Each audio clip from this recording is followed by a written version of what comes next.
தமிழ் பேசும் உறவுகளுக்கு வணக்கம். இப்படியும் ஒரு பிறவி சாவி அவர்கள் எழுதிய கதையை தான் இன்னைக்கு உங்க கூட நான் பகிர்ந்துக்க போறேன். சில பேர் பாத்தீங்கன்னா வாழ்க்கையில எதுக்கு வாழ்றோம், என்னத்துக்கு வாழ்றோம், யாருக்கு வாழ்றோம் அப்படிங்கறதே தெரியாம வாழ்வாங்க. ஆனா நம்மளே பாத்தீங்கன்னா சில பிரச்சனைகளோ இல்ல மனசு சரியில்லாத போதோ நமக்கே சில நேரத்துல இந்த உணர்வு தோன்றும். தாமரை இலையில தண்ணி ஒட்டவே விட்டாது. அது மாதிரிதாங்க சில பேரோட வாழ்க்கையும் உலகத்தோட ஒட்டாம போயிட்டே இருக்கும். அதே மாதிரி ஒருத்தரோட வாழ்வியல் பற்றிய கதை தாங்க இது. ராமையா அவர் தான் நம்ம கதையோட ஹீரோ. யாருக்காக வாழ்றோம் அப்படிங்கிறது அவருக்கே தெரியாத ஒரு ரகசியம். என்ன நோக்கத்துக்காக வாழ்றோம் அப்படிங்கிறதும் அவருக்கு தெரியாது. அவருக்கு சொந்த பந்தங்கள் அப்படின்னு யாருமே இல்ல. மனைவி கிடையாது, வீடு கிடையாது, எதுவுமே இல்ல. எங்க தூங்குறாரு, எங்க சாப்பிடுறாரு, என்ன பண்றாரு அப்படிங்கிறது யாருக்குமே தெரியாத ஒண்ணு. ஆனா பாத்தீங்க அப்படின்னு சொன்னா எந்த வீட்டுல விசேஷங்கள் நடந்தாலும், கல்யாணம் திருவிழாக்கள் நடந்தாலும் அந்த இடத்துல கண்டிப்பா நம்ம ராமையா இருப்பாரு. கிராமத்துல வேலை செய்யறவங்க எல்லாம் பார்த்தோம் அப்படின்னு சொன்னா ஒண்ணு துண்டை இடுப்புல கட்டிக்கிட்டோ இல்ல தலையில கட்டிக்கிட்டோ அப்படி இப்படி ஓடி ஆடி வேலை செஞ்சுட்டு இருப்பாங்க. அந்த மாதிரி தாங்க நம்ம ராமையாவும் எந்த வீட்டுல விசேஷம் நடந்தாலும் அப்படி வேலை செய்வாரு. அங்க இருக்கிறவங்க எல்லாம் பாத்தீங்கன்னா, ராமையா இந்த தேங்காய் மூட்டையை கொண்டுட்டு போய் உள்ள போடு, மேலக்காரங்களுக்கு இட்லி காப்பி கொண்டுட்டு போய் கொடு அப்படின்னு சொல்லி அவனை வந்து ரொம்ப உரிமையா வேலை வாங்குவாங்க. நம்ம ராமையாவும் முகம் சுளிக்காம என்ன வேலை சொன்னாலும் மகிழ்ச்சியோட செஞ்சுட்டே இருப்பாரு. கல்யாண வீட்டுல மட்டும்தான் வேலையா அப்படின்னு பார்த்தா இல்லைங்க. கோயில்ல திருவிழாக்கள் நடக்கும்போது அங்க நடக்கிற கதை உபதேசம் இல்ல சங்கீத விஷயங்கள் அந்த மாதிரி என்ன ஒரு கூட்டம் நடந்தாலும் அந்த இடத்துல கட்டாயம் நம்ம ராமையா இருப்பாரு. மேடையை அலங்கரிக்கிறது, அப்புறம் சுண்டல், இந்த தேநீர் இதெல்லாம் செஞ்சிருந்தா எல்லாருக்கும் கொடுக்கறது, அந்த மாதிரி எல்லா வித வேலையும் செய்வாரு. சுண்டல் மிஞ்சி இருந்தா அவருக்கு எடுத்துக்குவாரு, இல்லாட்டி அதுவும் கிடையாது. பாத்தீங்கன்னா இந்த மாதிரி திருவிழாக்கள் நடக்கும்போது அந்த பந்தல் தான் அவருக்கு தூங்குறதுக்கான ஒரு இடமா கூட இருக்கும். அந்த பகல் பூரா என்ன எப்படியெல்லாம் வேலை செஞ்சாரோ வேலை செஞ்சுட்டு அந்த களைப்புல அங்கேயே அவரு தூங்கிடுவாரு. காலையில எந்திரிச்சாருன்னா ஆத்தோ குளமோ எங்க இருக்கோ ஏதோ ஒரு இடத்துக்கு போவாரு, குளிப்பாரு, அப்புறம் கோயிலுக்கு போவாரு. அடுத்து வந்து எங்க விசேஷங்கள் நடக்கும், வேற யார் வீட்டுல என்ன நடக்கும் அப்படிங்கறது அப்படியே அவர் காத்து வாக்குல அவர் காதுல படும். உடனே அந்த வீட்டுக்கு போயிடுவாரு. யாருமே அவரை வந்து கூப்பிடணுங்கிற அவசியமும் கிடையாது. ஏன் வந்த அப்படின்னு கேட்கறதும் கிடையாது. எந்த வீட்டுக்கு போனாலும் பாத்தீங்கன்னா அவரால எவ்வளவு முடியுமோ அந்த அளவுக்கு வந்து அந்த வேலையை செஞ்சு கொடுப்பாரு.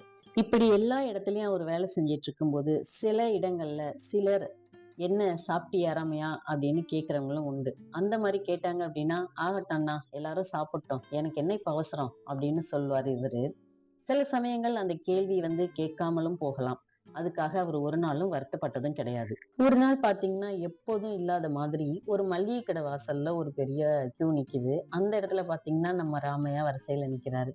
உடனே அதை பார்த்த ஒருத்தர், என்ன ராமையா இங்க ஏன் நிக்கிற அப்படின்னு கேக்குறாரு. உடனே நம்ம ராமையா இருந்துட்டு சொல்றாரு, வக்கீல் வீட்டுல வந்து ஞாயிற்றுக்கிழமை ஏதோ விசேஷமா, அவங்க வீட்டுல சர்க்கரை இல்லையா, அந்த அம்மா வந்து நீதான் வாங்கி தரணும் அப்படின்னு சொல்லிட்டாங்க. சரி ஆகட்டும் அப்படின்னு சொல்லிட்டு அதுக்காக தான் இந்த கியூல வந்து நிக்கிறேன் அப்படின்னு சொல்றாரு. உனக்கு ஏன் இந்த வேலை, நீ ஏதாவது ஒரு வேலைக்கு போய் பிழைக்க கூடாதா அப்படின்னு அவர் கேக்குறாரு. அதுக்கு உடனே நம்ம ராமையா சொல்றாரு, நம்ம பிறவி எடுத்துட்டோம், இதுல என்ன இருக்கு, யாருக்காவது ஒரு உபகாரம் செஞ்சுட்டு நம்மால முடிஞ்சதை செய்யணும், யாருக்கிட்டையும் போய் கையேந்த கூடாது, பிச்சை எடுக்க கூடாது, உழைச்சு பிழைக்கணும். எனக்கு வேண்டியது என்ன, ஒருவேளை சாப்பாடு தானங்க ஐயா, அது என்ன வேலை செஞ்சா என்ன, நான் செஞ்சுட்டு சாப்பிட்டுக்கிறேன், அவ்வளவுதான் எனக்கு அப்படின்னு சொல்றாரு. ஒரு வெள்ளிக்கிழமை மதியம் 12 மணி தெரு வழியா நடந்து போயிட்டு இருந்தான் ராமையா. பாத்தீங்கன்னா வெயில் சரியான வெயில் அடிச்சிட்டு இருக்கு. அவனுக்கு 2 நாளா சாப்பாடு இல்ல. பசியில கொஞ்சம் மயக்கம், நடக்க முடியல, கொஞ்சம் களைப்பு, இதோடயே வந்து என்ன செய்யலாம் அப்படின்னு சொல்லி தெரிஞ்சவங்க யார் வீட்லயும் எந்த விசேஷமும் இல்ல, யாரும் தன்னை வேலைக்கு கூப்பிடல அப்படிங்கிற யோசனையிலேயே நடந்து போயிட்டு இருக்கான். அப்படி யாராவது தெரிஞ்சவங்க கண்ணுல பட்டா கூட தன்னோட நிலைய சொல்லி ஏதாவது கேட்டு வாங்கி சாப்பிடுற பழக்கம் அவனுக்கு இல்லவே இல்லை. நடந்து போயிட்டே இருக்கும்போது சித்தி விநாயகர் கோயில் உச்சி வேலை பூஜை நடக்குது. இவன் போறான். யாரோ ஒருத்தவங்க வேண்டுதலை முன்னிட்டு ஒரு சூர தேங்காய் உடைக்கிறாங்க. ராமையா கையில வந்து பாத்தீங்கன்னா ஒரு தேங்காய் கையில விழல, கீழே விழுந்த தேங்காயை அவன் குனிஞ்சு எடுக்கும்போது ஒரு ஓரளவு கொஞ்சம் பெரிய தேங்காயாவே அவர் கையில மாட்டுது.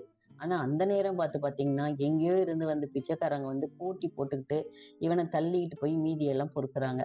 ஒருத்தனுக்கு அதுல எதுவுமே கிடைக்கல. அதை பார்த்த நம்ம ராமையாவுக்கு மனசு ஏதோ செய்யுது. அந்த பிச்சைக்காரனை பார்த்த ராமையாவுக்கு என்ன யோசனை தோணுச்சுன்னு பாருங்க. இந்த தேங்காய் துண்டை வந்து நம்ம திங்கிறத விட இந்த பிச்சைக்காரன் பாவம் எத்தனை நாளாச்சும் அவன் சாப்பிட்டு, அதனால அவனுக்கு கொடுத்துருவோம். இது ஆண்டவனோட பிரசாதம் தானே, இதுல நம்ம மட்டுமே உரிமை கொண்டாட நமக்கு என்ன உரிமை இருக்கு அப்படின்னு சொல்லி அப்படியே யோசிச்சு அந்த பிச்சைக்காரன்ட்ட வந்து இதை கொடுத்துடுறான். அந்த பிச்சைக்காரனும், ஐயா நீ மகராசனா இருப்ப, நான் சாப்பிட்டே 3 நாளாச்சு அப்படின்னு சொல்லி ஒரு வாழ்த்து தெரிவிச்சுட்டு அவரு போயிடுறாரு. இந்த பிச்சைக்காரன் வந்து சாப்பிட்டுட்டு இருக்கிறத பார்த்துட்டே இருக்கிறாரு ராமையா. அவரோட பசி வந்து அவருக்கு அப்ப மறந்து போகுது. அப்ப ஏதோ ஒரு விஷயம் அவர் மைண்ட்ல ஓடிட்டே இருக்கு. என்னன்னு பாத்தீங்கன்னா, திருவிழா சமயங்கள்ல கதா உபதேசம் செய்வாங்க பாத்தீங்களா, அந்த மாதிரி ஒரு உபதேசத்துல ஒருத்தர் கதை சொல்லியிருக்கிறாரு. அதாவது திரு விவேகானந்தர் வந்து தன்னுடைய சிறு வயதுல வந்து ஓட்டப்பந்தயத்துல கலந்துக்கிறாரு. பந்தயத்துல வந்து பாத்தீங்கன்னா விவேகானந்தர் தான் எல்லாருக்கும் முன்னாடி ஓடிட்டே இருக்கிறாரு. அதுக்கப்புறம் பார்த்தா தனக்கு பின்னாடி வந்து ஒரு சிறுவன் வந்து ஓடிட்டு வரத வந்து பாக்குறாரு. உடனே என்ன பண்றாரு அப்படின்னு சொன்னா, தன்னோட வேகத்தை குறைச்சிட்டு அந்த சிறுவனுக்கு வந்து சந்தர்ப்பம் கொடுக்குறாரு. அப்ப அந்த முதல் பரிசை வந்து அந்த சிறுவனுக்கு கிடைச்சிருது. அத பார்க்கும்போது விவேகானந்தர் வந்து அப்படி ஒரு மகிழ்ச்சி அடைகிறாராம். அப்பதான் அவர் சொல்றாரு, நம்ம வந்து ஒரு விஷயத்துல வந்து வெற்றி பெற்று மகிழ்ச்சி அடைவதை விட மத்தவங்க வந்து மகிழ்வதை காணும்போது அதுலதான் அதிகமா ஆனந்தம் இருக்கிறதா அவரு சொல்லியிருக்கிறாரு. அப்படி ஒரு விஷயம்தான் இன்னைக்கு ராமையாவுக்கும் நடந்திருக்கு. தனக்கு கிடைச்சதை அடுத்தவங்களுக்கு கொடுத்து அவங்க பசியாற அழக பார்த்து மகிழ்ச்சி அடைகிற ராமையாவோட பெருந்தன்மைக்கு அளவே இல்லை அப்படின்னு சொல்லிதான் எழுத்தாளர் சொல்லியிருக்காரு. பாத்தீங்கன்னா நம்ம ராமையா தண்ணியை குடிச்சிட்டு அந்த கோயில் படிக்கட்டிலேயே உட்கார்ந்து இருக்கிறாரு. அப்பதான் அவருக்கு திடீர்னு ஞாபகம் வருது. இன்னைக்கோ ஒரு நாள் வந்து ஊரோட தர்மகர்த்தா வந்து, ராமையா வெள்ளிக்கிழமை அன்னைக்கு அந்த தேரடி சத்திரத்துல நான் அன்னதானம் போடுறேன், நீ மறக்காம வந்துரு அப்படி சொன்னதை வந்து பொறி தட்டுது. உடனே ஐயையோ, தர்மகர்த்தா ஐயா வந்து தனி ஆளாச்சே, என்ன செய்யறாரோ தெரியல, நம்ம இந்த விஷயத்த மறந்தே போயிட்டோமே அப்படின்னு சொல்லி உடனே கிளம்புறாரு. தேரடி சத்திரத்தை நோக்கி நடக்க ஆரம்பிக்கிறாரு. சத்திரத்துக்கு போய் சேர நம்ம ராமையா ஒரே கூட்டங்க. உள்ள நிறைய பேர் சாப்பிட்டுட்டு இருக்காங்க. உடனே இவரால உள்ள நுழையவே முடியல. எப்பவும் போல இவருக்கு எப்படி போகணும் என்னன்னு அப்படிங்கிற விஷயங்கள்லாம் தெரியுங்கிறதுனால நேரா சமையல் கூடத்துக்கு போய் உள்ள போயிடுறாரு. உள்ள போய் கடகடன்னு அங்க வேலை செஞ்சுட்டு இருக்கவங்க கூட சேர்ந்து இவரும் பரிமாற ஆரம்பிக்கிறாரு. ஆல்மோஸ்ட் கடைசி பந்திக்கு பந்தி முடிஞ்சிருது. ராமையாவுக்கு ரொம்ப பசி இல்லையா, ஒரு வழியா தர்மகர்த்தாட்ட வந்து எனக்கு ரொம்ப பசிக்குது சார், நான் இப்ப சாப்பிட்டுறேன் அப்படின்னு சொல்லி பந்தியில உட்கார்ந்துடுறாரு. இவர் உட்கார்ந்து சாப்பிட ஆரம்பிக்கும் போது வாசல்ல பார்த்தா ஒரு அம்மா குழந்தைய கையில வச்சுட்டு தர்மகர்த்தாட்ட கெஞ்சிட்டு இருக்காங்க. சார் என்ன உள்ள விடுங்க, எனக்கு ரொம்ப பசிக்குது, குழந்தை வேற இருக்குது அப்படின்னு சொல்லி கேட்டுட்டே இருக்காங்க. அத பார்த்த நம்ம ராமையா என்ன பண்றாரு, உடனே தர்மகர்த்தா கிட்ட அந்த அம்மாவ உள்ள விடுங்க அப்படின்னு சொல்றாரு. தர்மகர்த்தாவோ, நீயே ரொம்ப பசியில இருக்கன்னு சொல்ற, அதனால நீ ஃபர்ஸ்ட் சாப்பிடு, அதுக்கப்புறம் அவங்கள பத்தி யோசிக்கலாம் அப்படின்னு சொல்லும்போது ராமையா கேட்கவே இல்ல. இல்ல நீங்க அவங்கள உள்ள விடுங்க அப்படின்னு சொல்லி அவங்கள சாப்பிட வைக்கிறாரு. ராமையாவோட இந்த செயலை பார்த்து தர்மகர்த்தாவுக்கு வந்து உள்ள வந்து நெகிழ்ச்சி அடையுது. ராமையா, நீ உண்மையாலுமே ஒரு தெய்வ பிறவியா, பசியோட இலையில போய் உட்கார்ந்த, ஆனா அந்த அம்மாவை பார்த்த உடனே இப்படி எந்திரிச்சு வந்துட்டியே அப்படின்னு சொல்லிட்டு, உண்மையிலேயே இன்னைக்கு அன்னதானம் செஞ்சது வந்து நான் இல்ல, நீதான். உடனே நம்ம ராமையா, அதெல்லாம் சொல்லாதீங்க சார், யாருக்காவது பசி தீரணும், பாவம் முதல்ல அந்த அம்மா சாப்பிட்டு போட்டோம், நான் அப்புறம் வந்து சாப்பிட்டுக்கிறேன் அப்படின்னு சொன்னவர் தாங்க. அதுக்கப்புறம் அவர் சாப்பிட்டாரா இல்லையா, எங்க போனாரு என்ன அப்படிங்கிறது தர்மகர்த்தாவுக்கு தெரியவே தெரியாது. இப்படியே போயிட்டு இருக்க நம்ம ராமையாவோட வாழ்க்கையில ஒரு வெளிச்சம் தெரியுதுங்க. தெருவுல ராமையா நடந்து போயிட்டு இருக்காரு. அப்ப அந்த ஊர்ல இன்ஜினியரா வேலை பார்க்கிற வேதாச்சலம் அவரை கூப்பிடுறாரு. வேதாச்சலத்துக்கு என்னைக்குமே வந்து ராமையா கிட்ட ஒரு அன்பும் அனுதாபமும் இருக்குங்க. உரிமையோட பேசுவாரு, உரிமையோட திட்டுவாரு. அதுக்கான உரிமையை வந்து அவர் என்னைக்குமே எடுத்துக்குவாரு. ராமையா அதுக்காக அவர் மேல கோவப்பட்டதே கிடையாது. ஒரு நாள் தெருவுல போன ராமையாவை கூப்பிட்டு, ஏண்டா நீ இப்படியே எத்தனை நாளைக்கு ஊர் சுத்திக்கிட்டே இருக்க போற, எங்கேயாவது ஒரு வேலையில சேர்ந்து நிம்மதியா இருக்க போறியா இல்லையா அப்படின்னு கோவத்தோட கேக்குறாரு. உடனே நம்ம ராமையா, இப்ப மட்டும் எனக்கு நிம்மதி இல்லையா என்ன, நான் எங்கேயாவது போவேன், நினைச்ச வேலையை செய்யறேன், எங்க என்ன கிடைக்குதோ அதை சாப்பிடுறேன், எனக்கு எதுக்கு சார் உத்தியோகம் அப்படின்னு சொல்லி கேக்குறாரு. அதெல்லாம் முடியாது முடியாது, நாளைக்கு காலையில நீ ஆபீஸ்க்கு வா, உனக்கு ஒரு அட்டெண்டர் வேலையை தரேன், 50 ரூபாய் சம்பளம் தரேன், கண்டபடியெல்லாம் நீ கண்ட இடத்துல அலைஞ்சுக்கிட்டு சுத்திட்டு இருக்க வேண்டாம், பேசாம வந்து வேலையை ஒத்துக்க, என்ன சொல்ற, நாளைக்கு 10:30 மணிக்கு என்ன வந்து ஆபீஸ்ல பாரு அப்படின்னு என்ஜினியர் சொல்றாரு. நம்ம ராமையாவும் ஆகட்டும் சார் அப்படின்னு கொஞ்சம் இழுத்த மாதிரி சொல்லிட்டு போயிடுறாரு.